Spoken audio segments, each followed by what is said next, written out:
Alright, so after bonds payable, pag-uusapan naman natin ngayon yung notes payable.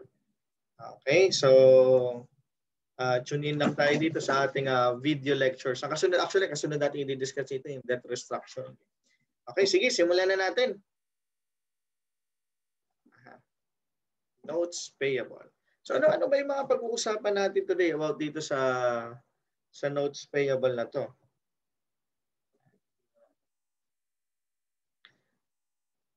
Okay. Yan. So pag-uusapan natin dito sa notes payable, ano yung definition? Of course, di ba? Recognition, tuwing kailan siya inire-recognize, initially at saka subsequently. And then of course, pag-uusapan din natin dito, sabi nga natin, paano ba natin mini-measure ito? Initially, and then after that, di ba?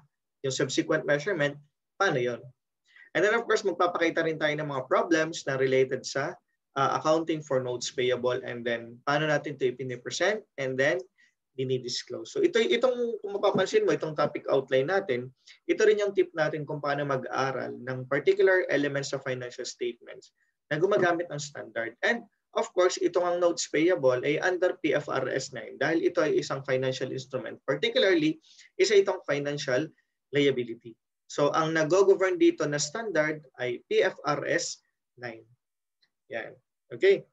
So definition. Yan. Pansinin mo itong totong portion to. Di ba? This is an example of a promissory note. So ano ba yung promissory note na yan? Di ba? Lagi nating nadidinig. Di ba?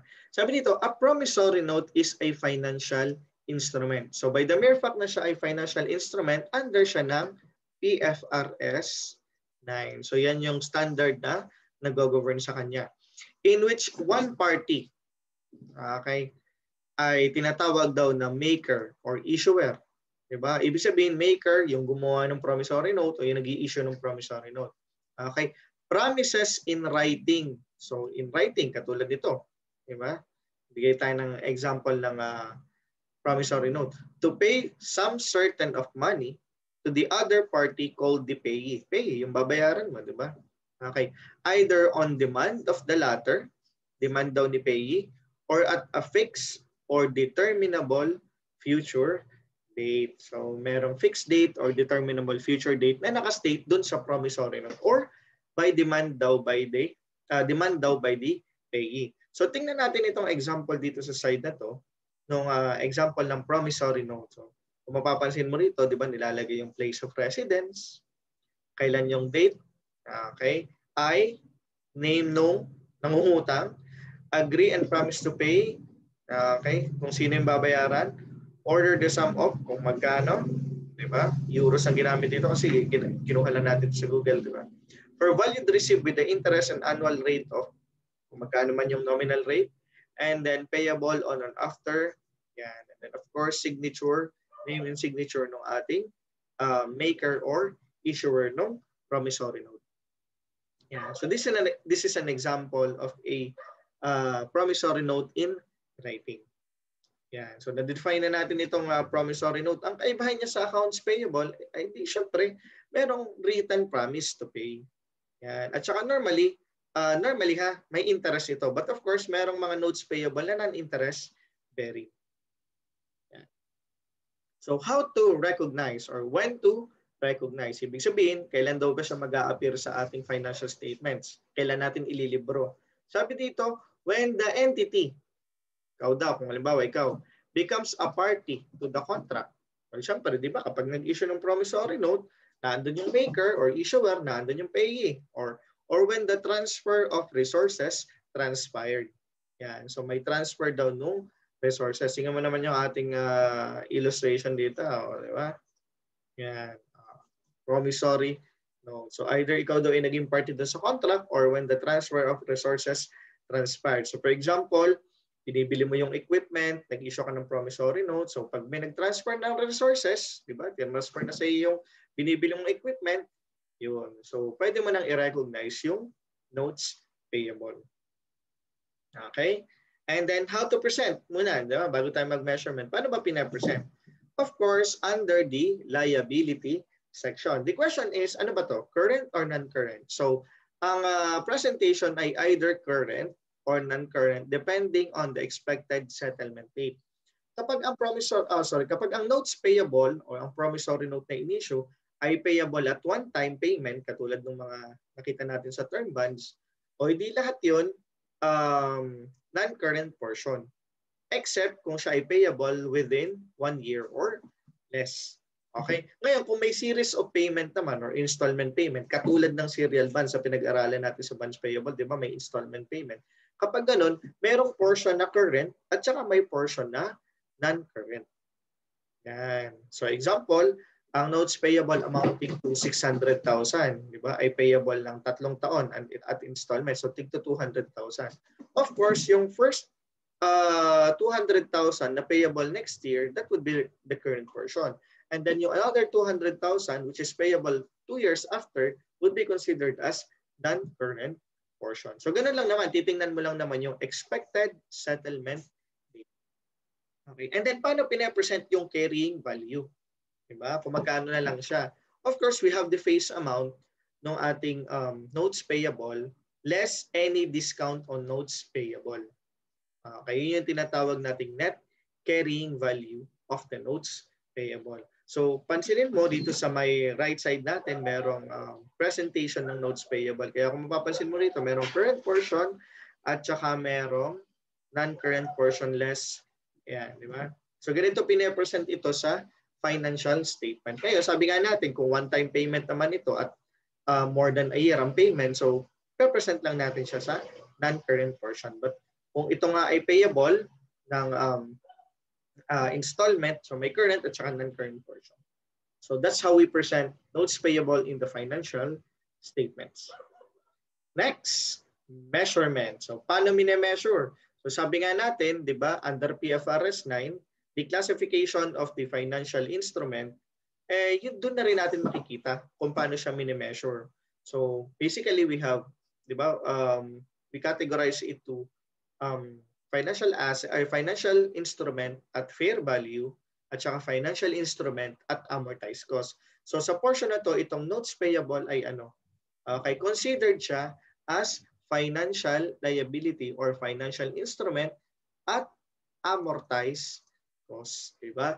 At saka yung using the effective interest method, effective interest rate. Yan. So pero okay, paano ba natin initially mine-measure ang isang financial instrument, 'di ba? Na hindi at fair value ang classification at amortized cost. So, initial measurement, the fair value less any transaction cost. At pag sinabi nating transaction cost, any cost na associated doon sa pag-i-issue natin ng promissory note. 'Di ba? Yung mga nagastos natin na associated to that. So, ilaless natin yung transaction cost. However, sabi dito, okay, the standards allow. So sinasabi yung PFRS 9 daw, inaalaw daw niya na yung mga short-term notes payable. Ibig sabihin, yung mga notes payable na 1 year or less ang payment, di ba? To be measured at face amount. Kung magkano talaga yung naandun sa napag-usapan o yung sa promissory note. Okay? Bakit? Since the difference between the face amount and the fair value is, ano daw? Immaterial. Kasi nga, di ba? 1 year or less ang payment. So, ibig sabihin, hindi siya masyadong risky. Unlike yung mga notes payable na payable more than a year na, di ba, subject to changes or risk. Di ba? So, ito, hindi naglalalayo kasi 1 year or less lang. Kaya, inaalaw ng standard na, sige, i-measure mo at face amount. Or kung magkano talaga siya. Yan. So, sabi dito, note, in the absence of the fair value, ibig sabihin, for example, sa problem, hindi binigay yung fair value, paano may measure? O edi syempre, by default, discounted or present value. Katulad din ng ginagawa natin sa bonds payable, di ba? Kinocompute natin yung present value ng principal amount at saka kung may interest, kinocompute din natin yung present value ng interest. Yan. Kung wala namang given na fair value. Yan. Okay, and then subsequently, how to measure? Of course, sabi ng standard, amortized cost using the effective interest method. So, ito mas madali ito kaysa dun sa bonds payable . 'Di ba? At saka normally, mas maiksi ang duration nito kaysa sa bonds payable. Kaya kapag gumawa ka ng amortization table, medyo maiksi lang talaga siya. Yan. Pero same approach lang din kung ano yung ginagawa natin sa pagkukompute natin ang bonds payable. Since ito namang notes payable is still classified or identified as financial instrument or financial liability at amortized cost. So, ganun din yung bonds payable. Kaya same lang din halos yung approach. Okay? Yan. So, nagpakita tayo dito ng summary ng treatment kapag siya ay interest-bearing notes payable or non-interest-bearing. So, pag sinabi natin interest-bearing notes payable, may interest na naka-attach. May makikita kang nominal rate doon. Na pag binayaran yung principal, meron ding interest na kasama. Ngayon, okay, ito yung category natin, di ba? Interest-bearing at saka non-interest-bearing. Ngayon, anong characteristic? Okay. Pwede kasing yung nominal interest rate, yung sinasabing nominal interest rate o yung nominal rate, yun yung nakastate doon sa ating promissory note. Okay, approximates the prevailing market rate. So almost equal daw siya sa market rate. Kapag ganun, na hindi malaki ang diferensya, OID at face amount ang measurement mo. Kung magkano talaga. Halimbawa, nakalagay sa promissory note ay 600,000. Diba? O di 600,000. Kasi hindi naman malayo yung NR doon sa prevailing market rate. However, okay, if there is a substantial difference, ibig sabihin malayo talaga yung diferensya kung magkano yung rate na nandun sa promissory note at saka kung magkano yung kalakaran sa market. Diba? Meron kasi talagang halimbawa ay malaki ang diferensya eh. Malaki yung, di ba sa mga pautangan, di ba? Mas malaki yung ginagamit nilang nominal rate kaysa doon sa magkano lang yung kalakaran. Di ba? So kapag ganun, substantial ang difference. Therefore, anong magiging measurement doon? Okay, katulad din ng ginagawa natin sa bonds payable, we have to determine the present value of the principal amount and the present value of the interest payment. Okay? So kung yan ay one-time payment ang principal, tapos ang interest payment naman ay annually, for example, so we have to use the present value of 1 for the principal and present value of annuity of 1 for the interest. Okay? Bakit ang sulat eh, no? Okay. And then for non-interest bearing naman, ibig sabihin, promissory note na walang interest. Okay. And issued solely for cash. So the determination is the present value is equal to the cash. However, if it is issued for non-cash asset, okay, issued for non-cash asset, may binili kang non-cash asset, nag-issue ka ng promissory note, paano ang measurement? Again, present value is equal either to the following in order of priority. Okay? So kapag binigay yung cash price equivalent, yun ang susundin mo. Kung hindi yun binigay, present value of the principal payment. Principal payment lang, wala naman kasi itong interest. So kung magkano lang yung present value ng principal payment. Yan. Okay, so sabi dito, note, any difference between the face amount, kung magkano yung naando sa promissory note, at saka yung measurement basis, ayan, itong kinumpute mo dito, di ba? Would be debited to discount on, bakit no yan? On notes payable. Yan. So madali lang. Okay, same approach lang din. Basta tatandaan mo, kapag ang NR or yung nominal rate, o kung magkano yung rate na nasa promissory note, eh kapareho naman ng kalakaran sa market, o di kung magkano yung nando sa promissory note, yun ang measurement. Kaya kung malaki ang diferensya, makikita mo naman sa problem. Kung malaki ang diferensya, use present value. Present value of the principal at saka present value of the interest. Okay?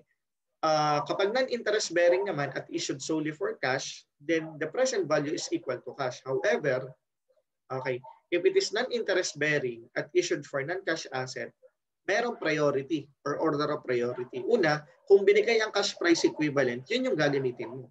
Kung hindi binigay, then use the present value of the principal payment. Yan. I hope malinaw itong portion na ito ha, para pag solve ng problem, smooth na tayo. Tatandaan mo itong ating flow chart natin na to. Okay, yung concept mapping natin. Let's go to the accounting for notes payable. So dito sa portion na to, nagbigay tayo ng 4 scenarios. Okay, 4 problems na may different approach. So isa-isahin natin. Problem 1, issuance of interest bearing. So pag-usapan natin dito interest bearing notes payable, Tapos ang payment niya lump sum. Ibig sabihin, one-time payment ang mangyayari. And then again, anong approach natin? Basahin muna natin kung anong requirement ng problem. So sabi dito, compute for the CA, carrying amount of the notes payable as of December 31, 2018. Yan. So yung pinapadetermine naman sa'yo, magkano na lang ang carrying amount ng notes payable as of December 31, 2018. So, let's see. On January 1, 2018, Shishui Company acquired a machine. So bumili daw siya ng machine from Sasuke Company. Okay. So dahil hindi binayaran ng cash, sabi niya, in lieu of cash payment, at hindi binayaran ng cash, nagbigay si Sasuke Company ng promissory note na payable within 3 years at the face amount of 600,000. Diba? With an interest of 3%. So this is the nominal rate. Nominal rate, kung magkano yung stated rate na naandun sa promissory note. And then tuwing kailan payable ang principal? Okay, one-time payment lang. December 31, 2020. Diba? 3 years payment, 2018, 19, and 20. But the interest is due annually. Of course, diba? Annual babayaran yung interest. The prevailing interest rate of this type of note is 10%. Kung mapapansin natin, diba? The interest rate, nominal interest rate or NR, ay 3%. However, the market rate, okay, kung mapapansin mo, ay 10%, which is substantially different. Okay, pag substantially different, ano mangyayari? We have to compute for the present value of the principal and present value of the interest. Yan, kasi substantially different yung ang baba masyado nung nasa notes payable, tapos sa market 10%. Pwede rin namang mangyari, mas mataas yung nominal rate kaysa sa rate na nasa prevailing rate sa market. Pwede naman mangyari yun. Okay, either way, parang present value ang kukumpitin natin. Okay, let's proceed to the solution. In the given data, no information is available to measure the fair value. Di ba sabi natin initial measurement, fair value less transaction cost. Ngayon, dito sa problem na binigay, walang fair value. Therefore, saan tayo pupunta? Present value. Thus, the note shall be measured at present value or discounted value. Yan. And then sabi dito, the note bears an annual interest of 3%, which is ano daw? Significantly different. Kitang-kita mo naman, di ba? Ang laki ng diferensya. Okay, with this, the note shall be recognized, anong sabi natin? At present value. Yan. So, the face amount is 600,000. I-multiply natin sa present value factor. Okay, present value of 1. Paano ito na-determine? Of course, ang gagamitin natin, 1 plus 10%, di ba? Raised to, okay, negative 3. O, kung gusto mo naman, ganito. 1.10, diretso na natin. Raised to 3. Para ma-determine mo yung present value factor of 1. So, i-multiply mo lang yan dito. Alalabasan, 450,780. And then the interest payment, okay, magkano principal amount? 600,000. Magkano nominal rate? 3%. Paano ito na-compute? Okay, ganito din. Extend mo lang, 1.10. Okay, yan. 1 minus, okay, yung present value factor of 1. This is a constant number. And then, 10%. Yeah. So, para makuha mo yung present value factor of annuity of 1. So, nakuha na natin, 44,764. The principal and the interest, we have 495,544. Yan. So, syempre, may diferensya, di ba? 600,000 ang face amount, the present value is 495. Anong mangyayari dun sa difference? Discount on notes payable ang mangyayari. At yung discount on notes payable, again, i-amortize natin. Katulad din ng ginagawa natin sa bonds payable kapag may discount or issued at discount. Yan. So, subsequently, it will be measured at amortized cost. Diba? Initial measurement, dahil hindi binigay ang present value, hindi binigay ang face value, present value gagamitin natin. And subsequently, amortized cost. Okay, saan nanggaling to? Doon sa na-compute natin. Yeah? Present value. Saan nanggaling ang 18,000 interest payment? Diba? So, 600,000 times, diba? 3%. Yan yung binabayaran, taon-taon. Diba? Saan nanggaling ang 49,554? Diba? We multiply the market rate or effective interest rate na 10%. Yan. Yan. Doon nakuha yung interest expense. And then, any difference between the interest payment and interest expense is considered discount amortization. So, itong mga ito. Which is, i-amortize natin. At kung mapapansin mo, diba, noong January 1, 2018, upon issuance of the promissory note, the present value is 495 kasi to be settled naman siya at the amount of 600,000 at the end of 3 years. Yan. So, the question is, how much is the carrying amount as of December 31, 2018? Let's look at the amortization table. Yan. And then, paano daw i-represent non-current liability? Bakit? Kasi payable siya within more than a year. So, non-current liability yung buong ito.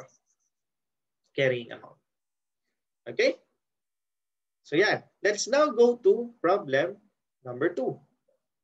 Hindi pa pala. Problem number 1 pa lang. Kung paano in-record. So, let's see.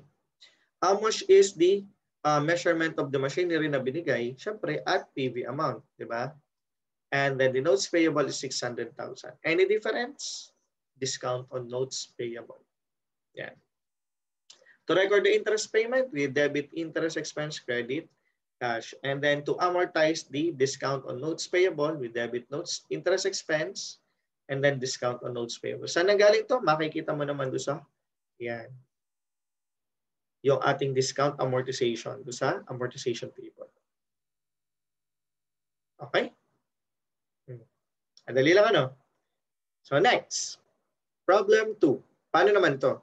Ito naman, non-interest bearing note. Tapos one-time payment lang din. So kanina, interest bearing, one-time payment. Ito naman, non-interest bearing, one-time payment din.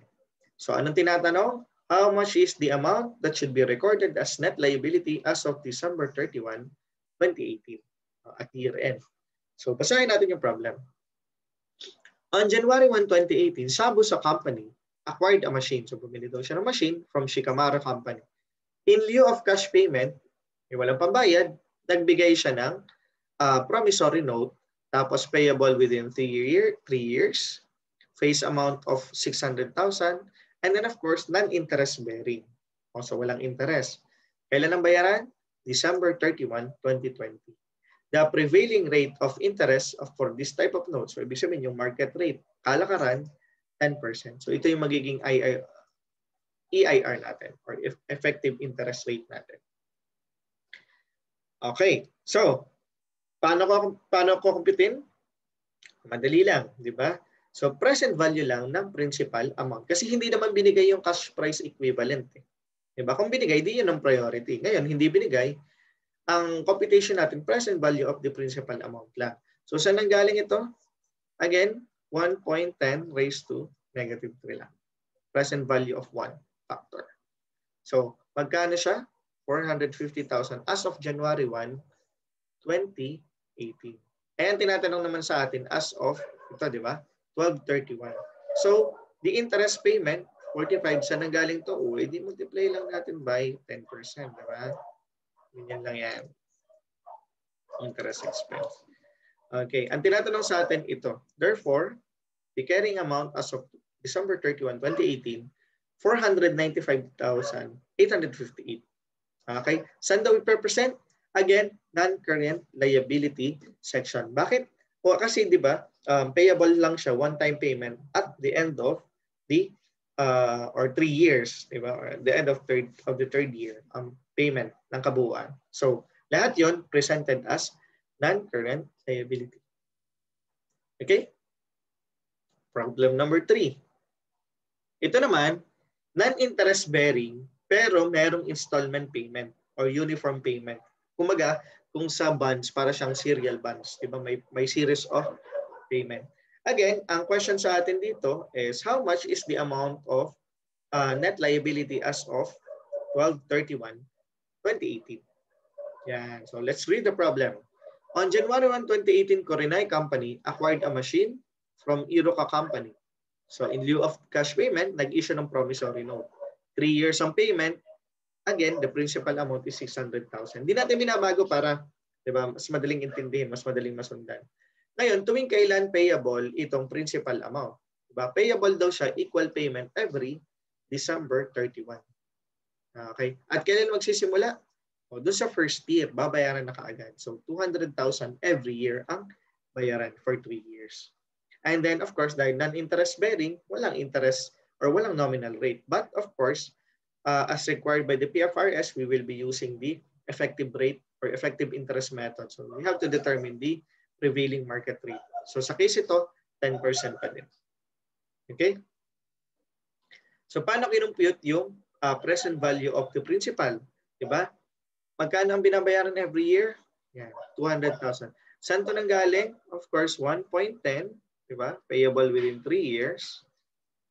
Okay, constant number of 1. Yan. So, dyan lang nakuha yung present value factor. So, ito na yung amount natin ng as of January 1, 2018 na ilalagay na natin dito sa amortization table. Kung mapapansin mo, the annual payment, principal, 200,000. Diba? And then the interest expense, multiply lang natin ng 10%. Diba? Yeah. Okay. And then, of course, discount amortization, the difference between these two. Yan, ito. So, tinatanong sa atin how much is the net carrying amount ng liability as of 12/31/2018. So, ito na. Diba? Ito. Extend lang natin. Okay. Ngayon, kung mapapansin mo, itong notes payable na to, binabayaran nga siya annually. Therefore, meron tong current portion at saka non-current portion. Therefore, ibig sabihin, di ba syempre may balance pa na babayaran for 2019 at saka 2020. Therefore, itong portion na to, current. Diba? Tapos itong portion na to, non-current liability. Kaya kung mapapansin mo rito sa table natin sa baba, yung notes payable natin, ang balance na lang 400,000, di ba? Kasi nabayaran na yung first installment eh. So this is the current portion, this is the non-current portion. Okay, and then the discount on notes payable, saan nagaling itong 52,000 na to? Di ba? The total amount. Yan. So yung current portion, 34,712. Okay, and then the non-current portion, ito. Yeah. To sum it up, 52,881. So the carrying amount, yan, ito. Pasin mo. Yan, di ba? And then, this is the current portion, this is the non-current portion. Bakit pareho ito? Compute ka natin. 200,000 minus 18,170. 100. Ayusin natin. 181,830. Yeah. Okay? Yan, mga typographical error natin dito. So, okay na tayo sa problem 3. Let's now go to explain naman natin, di ba, yung notes payable, ang balance mo pa 400,000. Yung 200,000, which is payable next year, current portion. Yung balance na 200,000, which is payable for the next 2 years, non-current portion naman. Okay? Yan, problem 4. Tapos, ano na tayo? Problem solving. Ito naman, non-interest bearing din. Okay, note. Tapos, binigay yung cash price equivalent. So, sabi nga natin, in exchange of non-current assets, ang priority natin ng pag-measure is, number 1, kung binigay yung cash price equivalent. Kung hindi, the present value of the principal. So, dito, binigay yung cash price equivalent. So, ano bang hinahanap dito? Anong requirement? So, number 1, the carrying amount of the note on initial recognition. So, during the initial recognition, magkano ang carrying amount? And then, magkano ang carrying amount as of 12/31/2018? Okay? So, on January 1, 2018, Minata Company acquired an inventory with a list price of 800,000 and a cash price of 497,380. So, cash price equivalent. Ito, list price, ignore sa computation.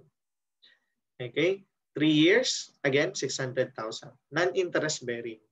Principal is due in equal payment. Diba? Equal payment daw. So, parang serial bonds, diba? May series of payment. every December 31, kailan magsisimula? 2018. Okay, and then the effective rate of interest is 10%. Yan. So, computing daw natin yung requirement 1 at saka requirement 2. Yan. So, how much is the carrying amount? 497,380.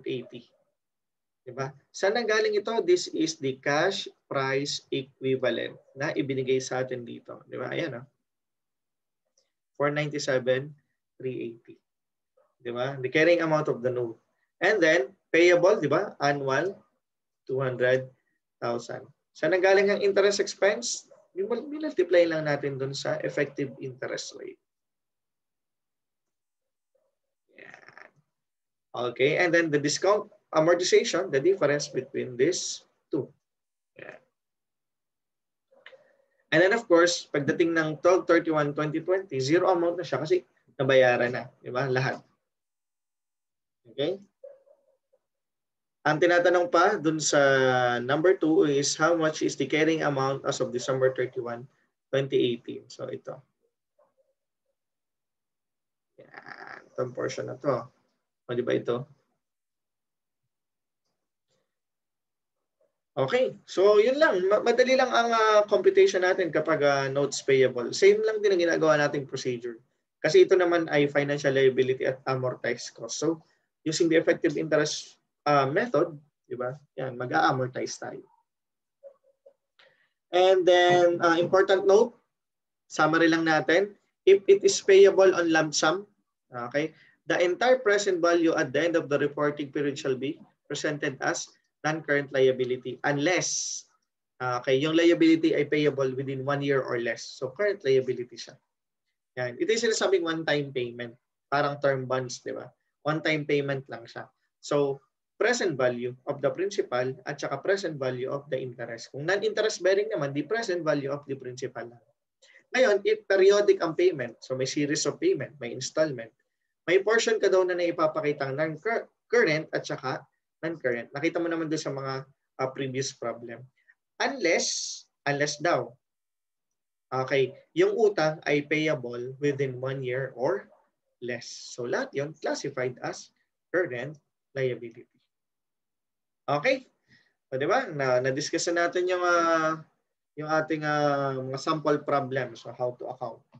Okay, how to present. And then of course, yung mga disclosure. So lipad din naman sa disclosure, ipapakita mo doon, di ba?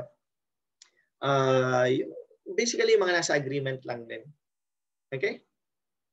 So end of discussion. Thank you very much. At yan, i-acknowledge lang muna natin yung mga source materials natin. Again, Sir Milan, Sir Valix, Sir Asuncion, Nina, and Sir Escala.